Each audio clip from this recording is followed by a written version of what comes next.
friends, I hope all of you are doing great. Today we are going to talk about chemistry for IJSO examination. हम बात करेंगे कि chemistry आप कैसे कर सकते हो for the sake of your IJSO stage 1 stage 2, okay, जो हमारे इनिशियल स्टेजेस रहते हैं.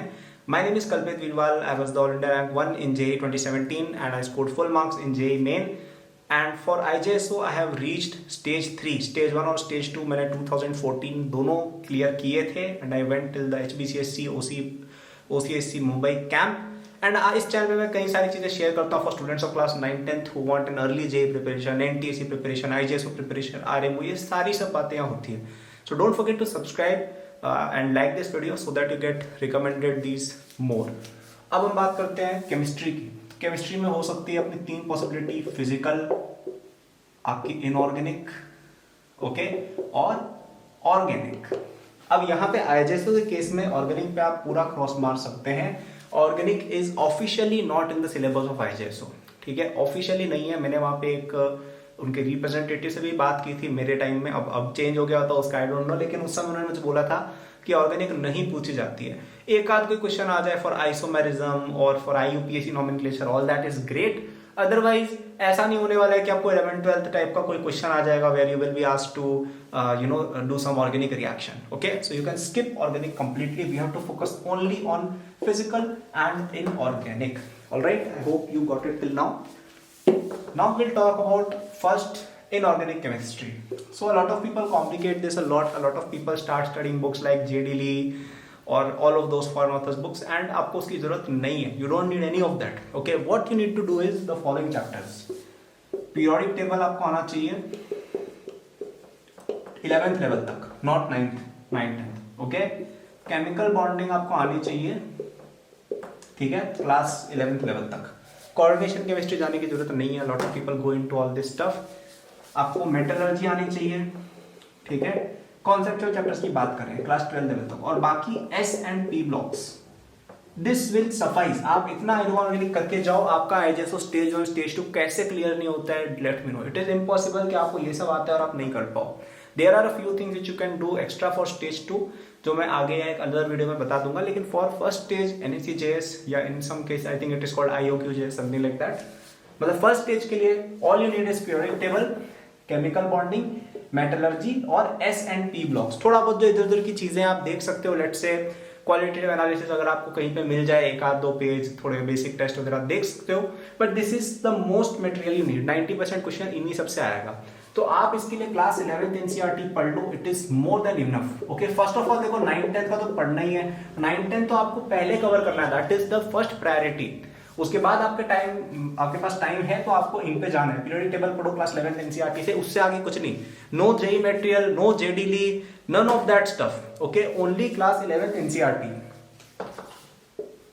फिर केमिकल बॉन्डिंग आप पढ़ेंगे, VSE PR theory, MOT theory हो गई आपकी, बेसिक स्ट्रक्चर कैसे बनाना है, लोन पेयर क्या होता है, फॉर्मल चार्ज क्या होता है, हाइड्रोजन बॉन्डिंग क्या होती है. ओके, ये सब पोलैरिटी के बेसिक्स वगैरह हो गए, बॉन्ड स्ट्रेंथ हो गई, वेंडरवाल फोर्सेस वगैरह हो गई. ये सब जो चीजें है ना जो क्लास 11th NCERT में बहुत अच्छे से बता रखी है, study all of this.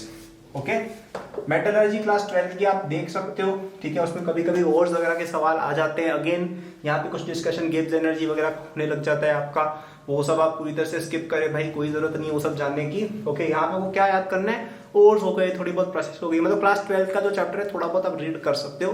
This is by the way optional. Metallurgy में कहूंगा ऑप्शनल है क्योंकि इवन क्लास 10th के अंदर काफी अच्छा कवरेज है.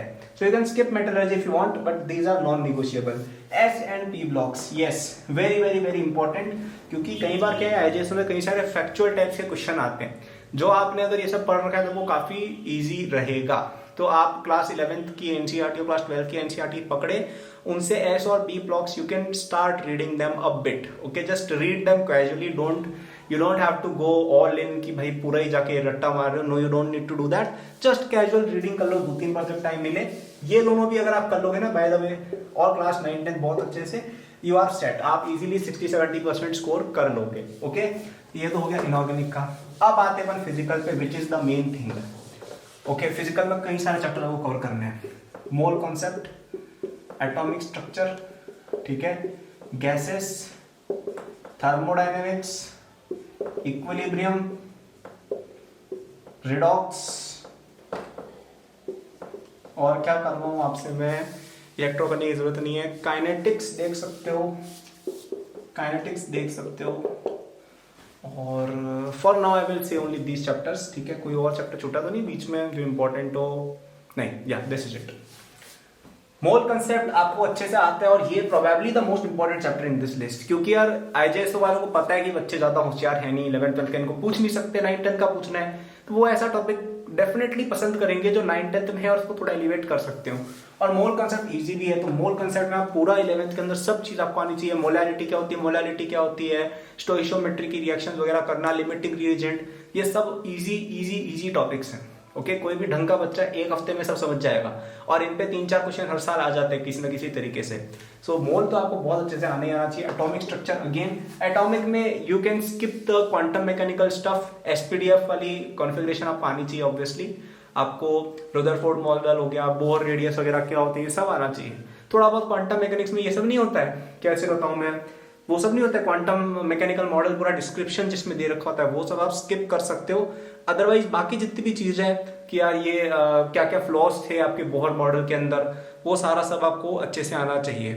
Okay, even Heisenberg uncertainty principle वगैरह पे क्वेश्चंस कई बार आ जाते हैं। So be aware of all of these things. Again it is easy, class 11th NCERT will suffice.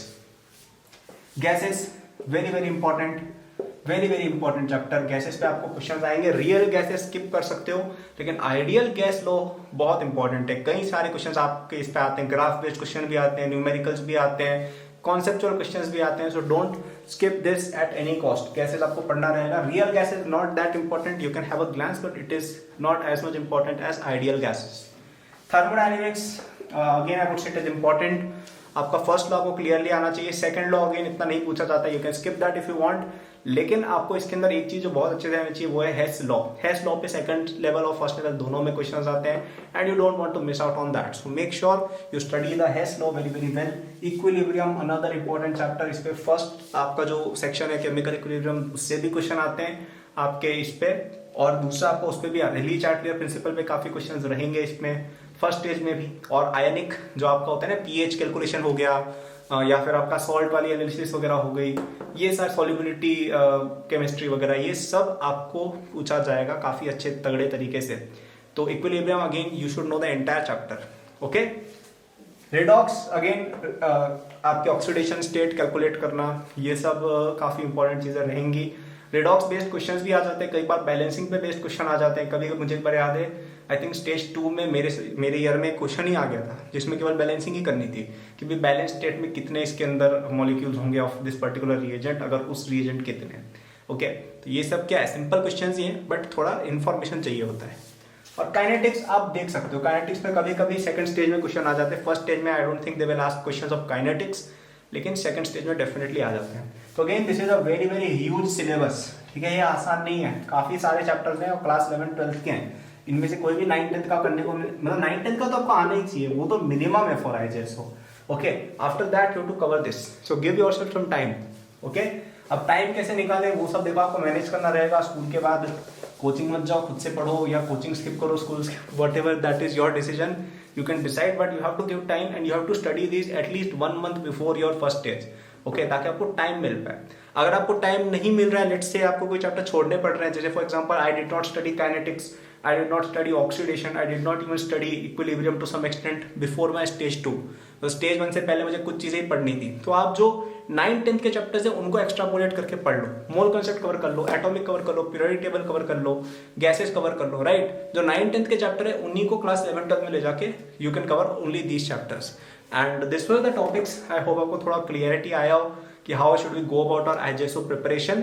And if you want more help, आपको चाहिए यार कि नहीं यार भैया हमसे तो नहीं हो रहा है, हम तो नहीं कर पाएंगे, कोई बात नहीं, I am always there for you. Can enroll in my IJSO preparation batch, जहां पे आपको मेरा आईजेएसओ प्रिपरेशन का एक पूरा कोर्स चलता है, जहां पे आपको ये सारी चीजें कवर करवाई गई है by amazing faculties, your seniors, जिनको मैंने खुद पिकअप किया। And even I have taught some things, ऐसा नहीं कि भाई दूसरों के भरोसे ही छोड़ दिया आप लोगों को। I have also covered a lot of things in that, so you should definitely check it out. वहां पे बेस्ट बात पता है क्या है, that when you study all of these things ना, you will have to cover somewhere between class 9th and class 12th. Okay, आपको पूरा क्लास 11-12 पे नहीं जाना है, क्योंकि आप जा भी नहीं पाओगे. You can not study complete JEE level class 11-12 right now. It is impossible. There are lots of prerequisites. तो वहाँ पे बहुत ही अच्छी कैलिब्रेशन की गई है कि इतना पढ़ाया जाए कि 9th-10th के बच्चे को समझ भी आ जाए और उसका IJSO का भी कवर हो जाए. So this way you will save a lot of time. So if you want to save your time, if you want to accomplish your dream of representing India at IJSO, then I highly recommend that you should enroll in those courses. बाकी syllabus तो मैंने बता ही दिया, आप self study भी कर सकते हो, थोड़ा फास्ट हो जाएगा अगर आप कोर्स के थ्रू करते हो. So link of the course is given in description. और भी कई सारे कोर्सेज है, NTSC, RMO, और you can even take the early JEE preparation और द JEE फाउंडेशन कोर्स. उसमें तो IJSO NTSC सब कवर्ड है. ठीक है. So I hope you enjoyed this video. Thank you for watching. Subscribe करना, लाइक करना. बाय.